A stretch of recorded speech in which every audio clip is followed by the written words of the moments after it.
அதாவது தாழ்த்தப்பட்டோருக்கான இடஒதுக்கீடு என்பது ஆதிராவிடர் என்னும் பறையர் சமூகம், தேவேந்திர வேளாளர் என்கிற பல்லர் சமூகம், குறவர் சமூகம், இப்படி அருந்தீர் சமூகம் என அனைத்து சமுதாயம், அதாவது 76 உட்பிரிவுகள் எஸ்சி பிரிவில் இருக்கிறாங்க.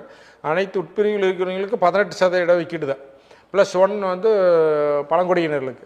ஆனால் இந்த 18% இடஒதுக்கீட்டை வந்து 3 சமூகம் தான் இப்போ அதிகமாக இருக்கிறாங்க.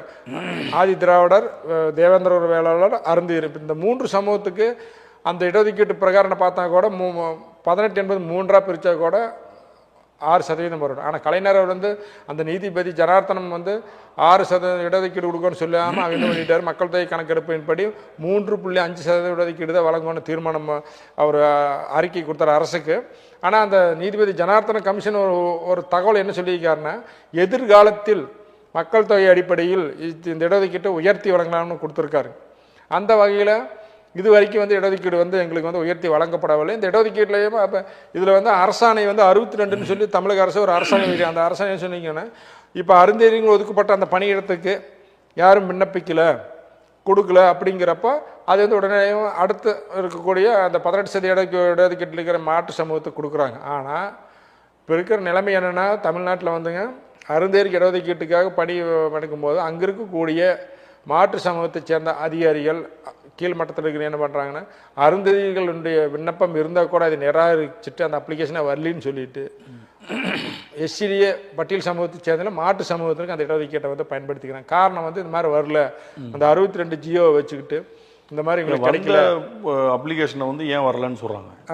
ஏன் வரலன்னு சொன்னாங்கன்னா, ஏன்னா அவங்க சமூகத்தை சேர்ந்தவங்களுக்கு கொடுக்கணும்லங்க. அந்த இடத்துல வந்து இப்போ இங்கே அருந்தீர் சமூகத்தை சேர்ந்தவங்க வந்து உயரதிகாரிகளுக்கு போகலாமே, கோர்ட்டுக்கு போனால் உடனடியாக அந்த நியமனம். நீங்கள் ஒரு அப்ளிகேஷன் கொடுக்குறீங்க, அப்ளிகேஷன் கொடுத்துட்டு அந்த அப்ளிகேஷன் வந்துருச்சுன்னு சொல்லி அவன் ஒரு லிஸ்ட் வெளியிடுறது இல்லையே, அது அப்ளிகேஷனே வராதனால நாங்கள் வேற ஆள் கொடுத்துன்னு சொல்கிறாங்க. ஆனால் அப்ளிகேஷனை போடுறாங்க. இதுதான் இங்கே வந்து மறைமுகமாக வேலை செய்கிறாங்க. அதனால் அந்த அரசாணையை வந்து ரத்து செய்யணும்.